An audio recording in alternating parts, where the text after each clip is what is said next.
তো হে ভিউয়ার্স, কেমন আছেন সবাই? আশা করব সবাই ভালো আছেন। তো আজকে আমরা এক্সপ্লেন করছি ফরবিডেন জোন মুভিটা। আর এই মুভিটা বানানো হয়েছে খুবই ভয়ঙ্কর একটা গল্প নিয়ে। আসলে একবার চিন্তা করুন, যদি একটা ভয়ঙ্কর মনস্টার যার সাথে পৃথিবীর কোনো মানুষই পারবে না, সে যদি পৃথিবীতে এসে আক্রমণ করার প্ল্যানিং করে, তাহলে ব্যাপারটা কতটা ভয়ঙ্কর হতে পারে। আর তাকে থামানোর জন্য কত মানুষকে কোরবানি দিতে হবে, বা কিভাবেই তাকে থামানো সম্ভব, সেই সমস্ত ব্যাপারগুলোই দেখব আজকের এই ভিডিওতে। তো চলুন কথা না বাড়িয়ে শুরু করি আজকের ভিডিও। তো এই গল্পের শুরুতে আমরা দেখতে পারি 9টা ড্রাগনকে, যারা কিনা খুবই সুন্দর একটা ঘরকে কোনো একটা পাহাড়ের দিকে নিয়ে যাচ্ছিল। আসলে এই পাহাড়টা ছিল এমন একটা পাহাড় যেটা কিনা পৃথিবীর কোনো জায়গাতে ছিল না, এটা ছিল মেঘের উপরের কোনো একটা জায়গায়। আর মানুষ বিশ্বাস করে এখানে একটা ভয়ঙ্কর রকমের পাওয়ার আছে। যদি কেউ এই পাওয়ারটা নিজের কন্ট্রোলে করে নিতে পারে, তাহলে সে পৃথিবীর সবচেয়ে পাওয়ারফুল ব্যক্তি হয়ে যাবে। সে পৃথিবীকে এক পলকেই ধ্বংস করে ফেলতে পারবে। আর শুধুমাত্র 10,000 বছর পরেই এমন একজনের জন্ম হয় যারা কিনা এতটা ভয়ঙ্কর পাওয়ারকে কন্ট্রোল করতে পারে। আর তখন এদিকে আমরা দেখতে পারি লুশ্যাং নামের একটা ওয়ারিয়রকে, যাকে কিনা তার মাস্টার একটা তলোয়ার দিয়ে দায়িত্ব দেয়, যাতে করে সে সেই সিক্রেট আইল্যান্ডে গিয়ে সেই পাওয়ারটার সেফটি হিসেবে কাজ করে, মানে সেই পাওয়ারটার প্রোটেক্টর হয়ে দাঁড়ায়। আর এই জন্য লুশ্যাং সেখানে যাওয়ার জন্য দু একজনকে সঙ্গী করে নিয়ে যাওয়ার প্ল্যানিং করে। এই জন্য সে এখানে একটা টেস্ট রাখে। সে হাতের মধ্যে থেকে একটা বল বের করে আর তাদের সবাইকে বলে যে যে এই বলটা আমার হাত থেকে নিতে পারবে, সেই সিক্রেট আইল্যান্ডে যাওয়ার ক্ষমতা অর্জন করবে। আর তখন অনেকগুলো যোদ্ধা লুশ্যাংয়ের সাথে ফাইট করে বলটা নেওয়ার জন্য চলে তো আসে। তবে লুশ্যাং এতটাই পাওয়ারফুল ছিল, সে একাই অনেকগুলো মানুষকে ফেস করতে পারত। এই জন্য কেউই তার থেকে বলটা নিতে পারেনি। আর তখন আমরা ইয়োকং নামের একটা ওয়ারিয়রকে দেখতে পারি, যে কিনা ছিল খুবই চালাক এবং খুবই স্পেশাল একজন ফাইটার। আর এইবার সে সিদ্ধান্ত নিয়েছিল সে যেই কোনো মূল্যে বলটা নিয়ে সে সেই সিক্রেট আইল্যান্ডে অবশ্যই যাবে। এই জন্য যখনই সে অনেক চালাকি করে বলটার কাছ পর্যন্ত চলে আসে, তখনই বলটা হঠাৎই সেখান থেকে দৌড় দিয়ে সোজা পাশের একটা গ্রামের দিকে যাওয়া শুরু করে। আর এই ব্যাপারটা দেখার সঙ্গে সঙ্গে এখানে যত ওয়ারিয়র ছিল তারা সবাই দ্রুত সেই বলটাকে ফলো করা শুরু করে। এরপরে সুকোনো তার ফুল স্পিডে সেই বলটাকে ফলো করে গ্রাম পর্যন্ত চলে আসে। তবে যখনই সে বলটাকে ধরতে যাচ্ছিল, তখন সে দেখতে পারে ছোট্ট একটা বাচ্চা গাড়ির নিচে পড়ে যাচ্ছে। এই জন্য সেই বলটাকে না ধরে সেই বাচ্চাটাকে সেভ করার জন্য দৌড়ে সেখানে চলে আসে। আর বাচ্চাটাকে সেভ করে সে তাকে তার মায়ের কাছে দিয়ে দেয়। এখন অন্য যেই ওয়ারিয়ররা ছিল তাদের মনে হচ্ছিল যে সুকোন একটা বিশাল বড় বোকামি করেছে, কারণ সেই বলটাকে সেভ না করে এই বাচ্চাটাকে সেভ করা ছিল একটা বিশাল বড় বোকামি। তবে তখন সুকোন তাদেরকে দেখিয়ে দেয় যে সে আসলে সেই বাচ্চাটাকে সেভ করার আগেই অলরেডি বলটাকেও সেভ করে নিয়েছিল। আর তখনই ইউকি নামের আরও একটা লোক এই যুদ্ধের মধ্যে নেমে যায়, আর সেও এই বলটা এখন নিতে চায়। আসলে ইউকির কাছে একটা জাদুর আংটি আর একটা ব্যাসলেট ছিল, যেগুলোর সাহায্যে সে যে কোনো জিনিসকেই কন্ট্রোল করতে পারত। এই জন্য ইউকি আশেপাশের সমস্ত জিনিস কন্ট্রোল করে পেছন থেকে এসে সুকনের উপরে আক্রমণ করে দেয়। আর যখন সুকন নিজের প্রোটেকশন দিতে পারে না, তখন সে এখানে আহত হয়ে পড়ে যায়। আর এরপরে ইউকি তার থেকে বলটা নিয়ে সেখান থেকে চলে যায়। আসলে লুশ্যাং ছিল এখানের রাজার দ্বিতীয় ছেলে, আর তার বড় ভাইয়ের নাম ছিল লুও। আর তাদের দুজনের মধ্যে সবসময় এই মারামারি চলতেই থাকতো যে কে সবচেয়ে ভালো যোদ্ধা হবে। আর এই জন্যই তারা দুজন সেই সিক্রেট আইল্যান্ডে যাওয়ার প্রিপারেশন নিয়েছিল। তবে দিন শেষে তাদের বাবা লুয়ের মনে হয়েছে যে লুশ্যাংই হচ্ছে সেখানে যাওয়ার যোগ্য ব্যক্তি। এই জন্য সে ড্রাগন তলোয়ারটা তাকেই দিয়ে দিয়েছিল। আর তখন এদিকে আমরা দেখতে পারি যখন সুকন বেহুশ হয়েছিল, তখন সে স্বপ্নে তার অতীত দেখতে পারে। আসলে ছোটবেলা থেকেই সুকন ছিল এতিম, আর এই জন্য অনেকগুলো এতিম বাচ্চার সঙ্গে এই শহরের একজন খুবই নামি দামি তলোয়ার মেকার তাকে নিয়ে গিয়েছিল। আর পরবর্তীতে যখন সেই তলোয়ার মেকারের মনে হয়েছিল এই ছেলেটার মধ্যে কোনো একটা স্পেশাল পাওয়ার আছে, সে পড়ালেখায় অনেকটা ভালো, এই জন্য তাকে পড়ালেখা করানোর জন্য শহরের ভালো একটা কলেজে পাঠানো হয়েছিল। তবে এই কাজটাও তেমন একটা সহজ কাজ ছিল না, কারণ সেই তলোয়ার মেকার আর অন্য যেই ছেলেরা ছিল তাকে পড়ানোর বদলে তাদেরকে 10,000 তলোয়ার বানাতে হয়েছিল। আর যদিও সুকন এখন একটু আহত অবস্থায় ছিল, তবে তবুও তার ভাই বোন তাকে সাহায্য করতে চলে আসে। আর তারা এই ডিসিশন অলরেডি নিয়েছে যে যেই কোনো মূল্যে যেই কোনো ওয়েতে তারা সুকনকে সেই স্পেশাল আইল্যান্ডে পাঠিয়েই ছাড়বে। আর তখন এদিকে আমরা দেখতে পারি আলাদা আলাদা জায়গা থেকে আসা বিভিন্ন ওয়ারিয়ররা একটা পোর্টালের কাছে এসে একজোট হয়। আসলে এইটাই হচ্ছে গিয়ে সেই পোর্টাল যেটা কিনা তাদেরকে সেই সিক্রেট আইল্যান্ড পর্যন্ত নিয়ে যাবে। এখানে আমরা কেসিন নামের একটা মেয়েকে দেখতে পারি, যার সঙ্গে 4টা গার্ডকে পাঠানো হচ্ছিল। আর এরপরে যখনই পোর্টালটা চালু করে দেওয়া হয়, তখন সমস্ত যোদ্ধারা আস্তে আস্তে করে সিক্রেট আইল্যান্ডের দিকে যাওয়া শুরু করে। আর সুকনের ভাই বোন দূর থেকে দাঁড়িয়েই এই সমস্ত ব্যাপারগুলোকে পর্যবেক্ষণ করছিল। এই জন্য তারা দ্রুত চলে আসে সুকনের কাছে। আর সুকনকে যখনই তারা ঘুম থেকে তুলে, তখন সুকন তাদেরকে দেখার পরে পুরোপুরি শকড হয়ে যায়। তবে তারা বলে টেনশন করার তেমন কোনো দরকার নেই, কারণ আমরা অলরেডি দেখতে পেয়েছি কিভাবে সেই সিক্রেট আইল্যান্ডে যাওয়া যায়। সো তুমি যেই কোনো ওয়েতে শহরের সেই পোর্টাল পর্যন্ত পৌঁছাও, এবার সেটা লুকিয়ে লুকিয়ে হলেও। আসলে এই কাজটা তারা এই জন্য করতে চাচ্ছিল, মানে তারা লুকিয়ে লুকিয়ে এই জন্য যেতে চাচ্ছিল যাতে করে সুকনের সাথে সেখানে তারাও যেতে পারে, কারণ সুকন একা সেখানে গিয়ে তেমন কিছুই করতে পারবে না। যদিও সুকন তার ভাই বোনকে থামানোর চেষ্টা করে আর সে বলে যে পালিয়ে যাওয়াটা তেমন একটা উচিত কাজ হবে না, তবে সুকনের ভাই বোন ছোটবেলা সেই কথাটা তাকে মনে করিয়ে দেয়। সে বলে যে তোকে তলোয়ারবাজি শেখানোর জন্য আমাদেরকে 10 লক্ষ তলোয়ার বানাতে হয়েছে, তাও শুধুমাত্র এই জন্য যাতে করে তুই সেই স্পেশাল পাওয়ারটাকে তোর আন্ডারে নিতে পারিস, আর যদি তুই একবার ফেল করে ফেলিস তাহলে তো আমাদের সমস্ত কিছু বৃথা হয়ে যাবে। আর এরপরে তারা সবাই মিলে কোনো রকমে লুকিয়ে শহরের মধ্যে চলে আসে আর সুকন কোনো রকমে ফাইনালি সেই পোর্টাল পর্যন্ত চলে আসে। তবে এখানে থাকা 2টা গার্ড যখন তাকে দেখতে পারে তখন তাকে দুর্বল বলে সেখান থেকে ভাগিয়ে দেওয়ার সিদ্ধান্ত নেয়। তবে তখনই সুকনের ভাই বোন এখানে চলে আসে আর তারা গার্ডদের সাথে ফাইট করে তাদেরকে হারিয়ে দিয়ে ফাইনালি তারা এই পোর্টালটাকে অ্যাক্টিভেটও করে দেয়। আর এরপর তারা চলে আসে সেই সিক্রেট আইল্যান্ডে। তবে এখানে আসার সঙ্গে সঙ্গে তারা পুরোপুরি শক্ট হয়ে যায়। তারা দেখতে পারে চারপাশে শুধু লাশ আর লাশ পড়ে আছে। আর তখন তারা জানতে পারে এখানের পাওয়ারটা কে পাবে এটা নিয়ে তাদের নিজেদের মধ্যে একটা ফাইটিং শুরু হয়ে গিয়েছিল। এই জন্য লুয়া তাদের সবাইকে মেরে ফেলেছিল যাতে করে পাওয়ারটা সে নিজে পেতে পারে। আর এখানে লুয়ান সুকন আর তার ভাই বোনদেরকে পালিয়ে যাওয়ার জন্য তো বলে, তবে তখন সে পেছন থেকে আবার ড্রাগন সোয়ার্ড দিয়ে তাদের উপরে আক্রমণও করে দেয়, যেখানে সুকন অনেকটা বাজেভাবে আহত হয়ে যায়। যখন লুয়ান সুকনের উপরে দ্বিতীয় আক্রমণ করে তখন সুকনের সামনে সুকনের একটা ভাই চলে আসে, যে কিনা সুকনের জীবনটাকে সেভ করতে গিয়ে নিজের জীবনটাকেই দিয়ে দেয়। আর এরপরে সুকনের বোন তার গুরুর একটা চাকু তাকে দিয়ে কসম কাটিয়ে বলে যে এখন আমরা এখান থেকে পালিয়ে যাব, কোনো রকমের ফাইটিং আমরা করব না। আর এটা শোনার পরে যখনই সুকন পালিয়ে যেতে চাইছিল তখনই পেছন থেকে লুয়ান তার উপরে তৃতীয় আক্রমণ করে দেয়। তবে তখনই মাঝখানে তাদেরকে বাঁচাতে লুস্যাং চলে আসে আর লুস্যাং তার ভাইয়ের সঙ্গে ফেস করে তাদের সবাইকে এখান থেকে চলে যাওয়ার জন্য বলে। আসলে লুস্যাংও চাইছিল সেই অস্ত্রটাকে নিজের আয়ত্তায় নিতে, এই জন্য সে তার ভাইয়ের সঙ্গে ফাইট করা শুরু করে আর তাদের দুজনের মধ্যে একটা ভয়ঙ্কর রকমের মারামারি হয়। তবে ফাইনালি লুস্যাং লিউকে মেরে ফেলে আর তার সেই তলোয়ারটাও সে নিয়ে নেয়। আর এদিকে গুহার মধ্যে বসে সুকন তার ভাইয়ের জন্য প্রচণ্ড আপসেট হয়েছিল। সে তার মৃত্যুটা কোনোভাবে মেনেই নিতে পারছিল না। তার মনে হচ্ছিল যে এতদিন ধরে তারা যেগুলোর জন্য চেষ্টা করছিল সেগুলো সবই ছিল বৃথা, কারণ সেই পাওয়ারটা তারা কোনোভাবেই কন্ট্রোলে আনতে পারবে না, কারণ সেটা এতটাই পাওয়ারফুল যেটা তাদের কন্ট্রোলের বাইরে। তবে তখনই তার বোন এসে তাকে বলে যে তুমি মাস্টারের যেই চাকুটা ধরে আসো এটা হচ্ছে কি একটা স্পেশাল চাকু, আর কেন জানি না সেই চাকুটার সাহায্যেই সে একবার ভবিষ্যৎ দেখতে পারে। আর ভবিষ্যতে সুকন দেখতে পারে পুরো দুনিয়া জ্বলে পুরো তছনছ হয়ে যাচ্ছে। আর তখন সুকনের বোন ইয়াইয়া তাকে বলে যে এটা হচ্ছে একটা স্পেশাল চাকু, যেটাকে একটা স্পেশাল জিনিস দিয়ে বানানো হয়েছে, যেটা কিনা তোমাকে ভবিষ্যৎ পর্যন্ত দেখাতে পারে। এই জন্য সে তাকে সাহস দিয়ে বলে যে তোমার কোনোভাবেই হাল ছেড়ে দেওয়া উচিত না, তোমার সেই পাওয়ারটার পেছনে যাওয়াই উচিত। আর তাছাড়া যদি তুমি হেরে যাও আর সেই পাওয়ারটা এমন কারো হাতে চলে যায় যে কিনা নিজের স্বার্থে এটাকে ইউজ করবে, তাহলে তুমি মাত্র দুনিয়ার সাথে যেটা হতে দেখেছো সেইটাই আমাদের পরিণতি হবে। সো তোমাকে পারতেই হবে। আর তাছাড়া মাস্টারও সবসময় তোমার মধ্যে একটা স্পেশাল কিছু দেখতো, এই জন্য ইয়ো বিশ্বাস করে যে হয়তোবা সুকনই হচ্ছে সেই ওয়ারিয়র যে কিনা সেই পাওয়ারকে কন্ট্রোল করতে পারবে। আর তখনই তাদের একটা ভাই প্রচণ্ড ভয় পেয়ে দৌড়ে তাদের সামনে চলে আসে আর তাদেরকে গুহার মধ্যে হওয়া পাথর সম্পর্কে বলা শুরু করে। আসলে এখানে মানুষগুলোকে পাথর বানিয়ে ফেলা হয়েছিল, আর যখনই তারা একটা হাতকে টাচ করে তখন সেই হাতটা দৌড়ানো শুরু করে। আর পরবর্তীতে আমরা জানতে পারি এইটা আসলে অন্য কেউ ছিল না, এটা ছিল কেসি নামের সেই মেয়েটা। আসলে যখনই তার হাতটাকে টাচ করা হয়েছে তখন এই হাতটা দৌড়ে গিয়ে তার হাতের সাথে জোড়া লেগে গিয়েছিল, যেই জন্য এখন সে আবারও জীবিত হয়ে গেছে। আর এইটা দেখার পরে সুকন আর তার ভাই বোন প্রচণ্ড ভয় পেয়ে যায়, এই জন্য দৌড়ে তারা সেখান থেকে পালিয়ে বাইরে চলে আসে। তবে তখন বাইরে বরফ পড়ছিল আর চারপাশে ঘন কুয়াশা ছিল, এই জন্য তারা চারপাশে কিছু দেখতেও পারছিল না। তবে তখনই ইউকি নামের সেই ওয়ারিয়রটা তাদের সামনে এসে কোথা থেকে যেন পড়ে আর সে দ্রুত এখান থেকে পালিয়ে জীবন বাঁচানোর জন্য বলে, এই জন্য তারা সবাই দৌড়ানো শুরু করে। তবে তখনই তাদের সামনে একটা ভয়ঙ্কর মনস্টার চলে আসে, যেটা কিনা ছিল খুবই বড় আর খুবই পাওয়ারফুল। এই জন্য যখনই সে এসে তাদের উপরে আক্রমণ করে দেয় তখন সুকন আর তার ভাই বোন তাকে ফেস করার ট্রাই করে। সুকন সেই মনস্টারের উপরে উঠে যায় আর তার ভাই বোনকে সেখান থেকে সরে যাওয়ার জন্য বলে। তবে তখনই মনস্টার তার বুকের মধ্য থেকে একটা স্পেশাল জিনিস বের করে, যেটার কবলে সুকনের ভাই আর বোনের মধ্য থেকে একজন পড়ে যায়, যেই জন্য সে সেখানেই পাথরে কনভার্ট হয়ে যায়। মানে সেই রকম পাথরে সে কনভার্ট হয়ে যায় যেমন পাথরগুলো তারা গুহার মধ্যে দেখতে পেয়েছিল। আর সে তার ভাইয়ের মধ্যে সমস্ত এনার্জি নিজের মধ্যে নিয়ে নেয়। এরপরে যখনই সেই ইয়োর উপরে আক্রমণ করতে যাচ্ছিল তখন ইয়ো সেই চাকুটা বের করে ফেলে। আর কেন জানি না এই চাকুটা দেখার পরে মনস্টার এই চাকুটাকে প্রচণ্ড ভয় পাচ্ছিল। তবে একটু পরে সেই ইয়োকেও ধরে দূরে ছুঁড়ে মারে, আর এই জন্য সুকন সেই চাকুটা নিয়ে তাকে ফেস করার ট্রাই করে। তবে এতে করেও তেমন কোনো লাভ হয় না, কারণ একটু পরে সুকনকেও সে ধরে ছুঁড়ে মারে। যদিও তারা সমস্ত ভাই বোন মিলে যেই কোনো ওয়েতে এইটাকে মারার অনেক ট্রাই করছিল, তবে আসলে কোনো কাজই হচ্ছিল না। এক এক করে তার ভাই বোনের মৃত্যু হয়ে যাচ্ছিল।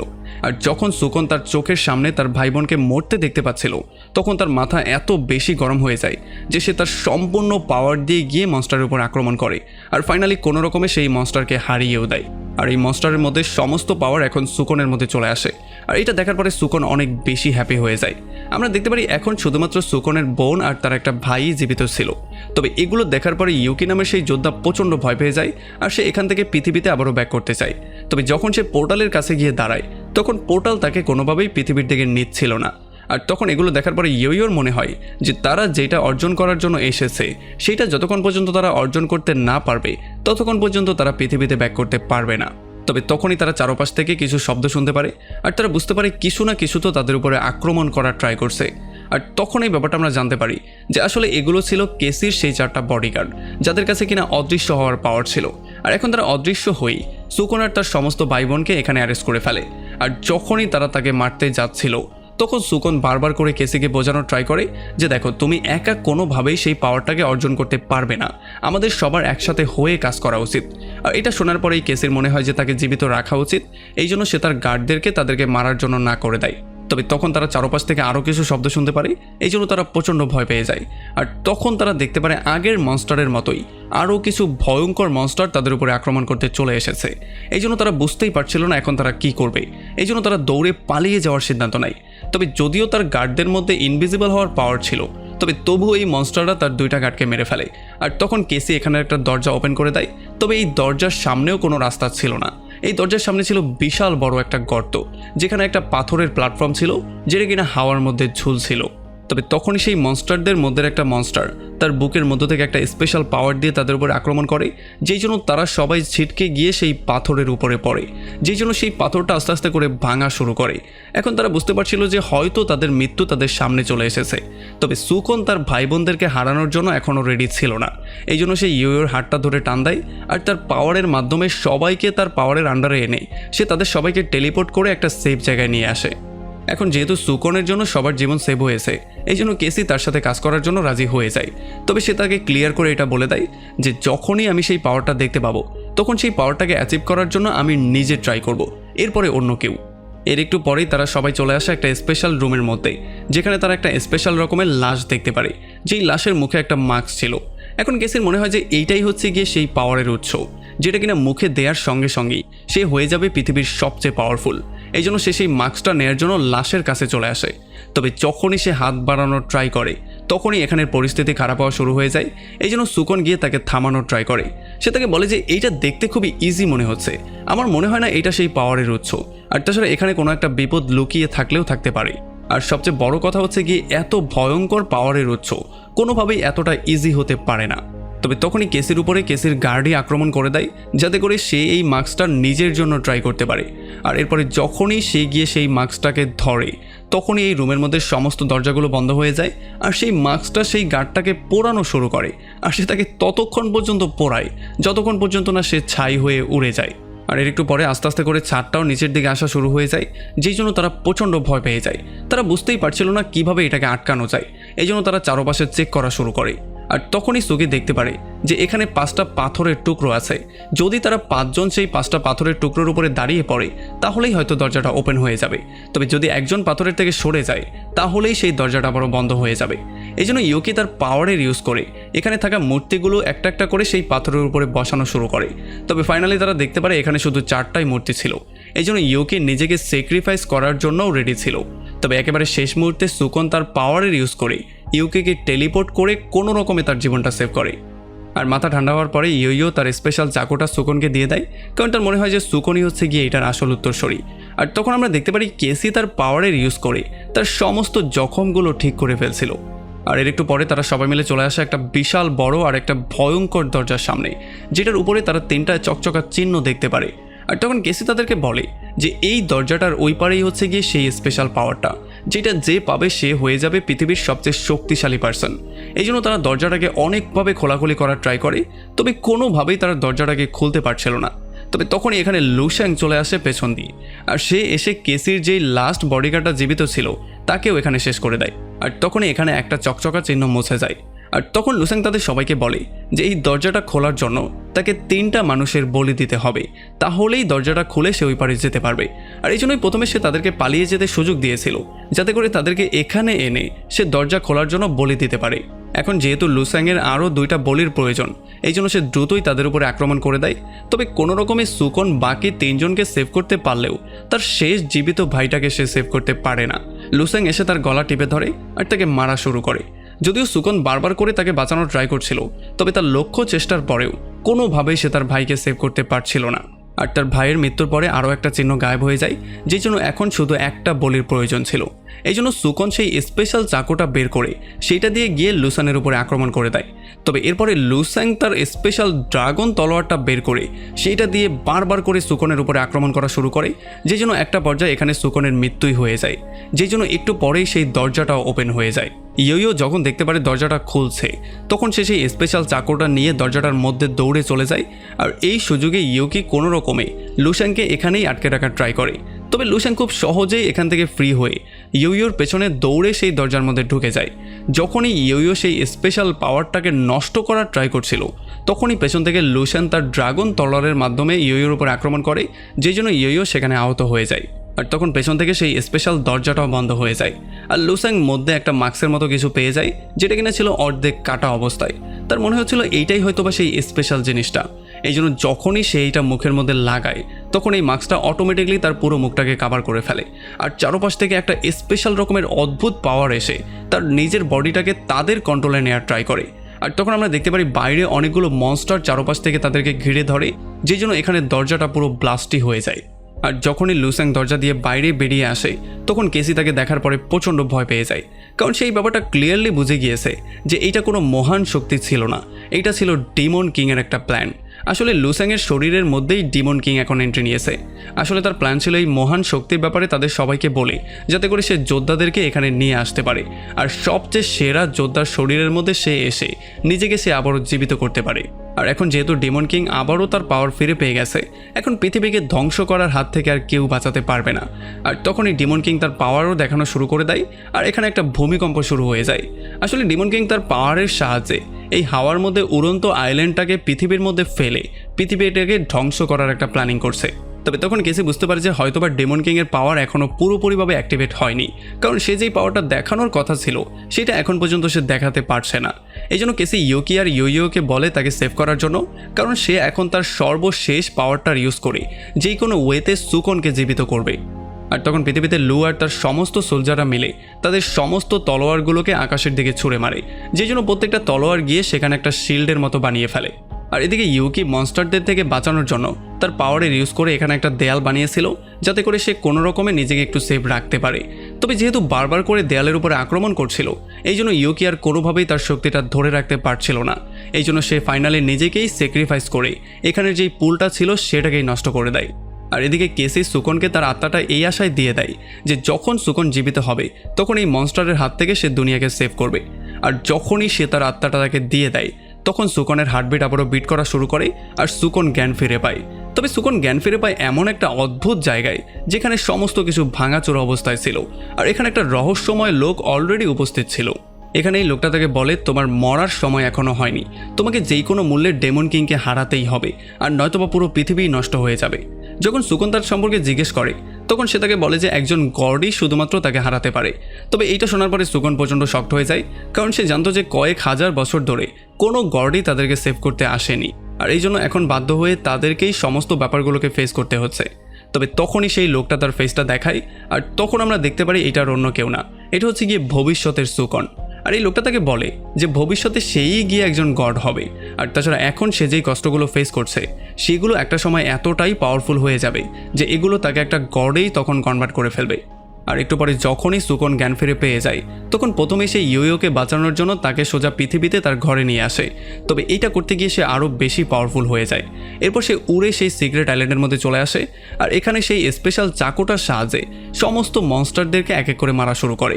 আর যখন তারা সবাই মারা যায়, তখন তাদের সমস্ত শক্তি সে নিজের মধ্যে টেনে নিয়ে আসে।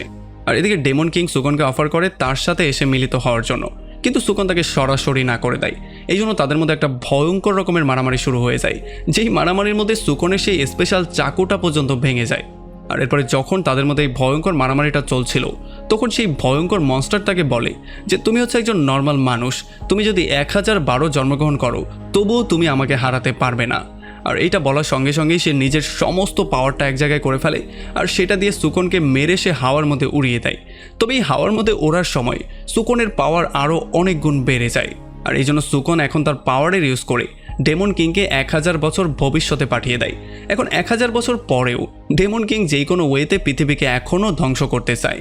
তবে এখন সুকন যে কিনা একজন গড হয়ে গেছে, সে অনেক শান্তভাবে শুধুমাত্র একটা টোকা দিয়েই তাকে ভস্ম করে দেয়।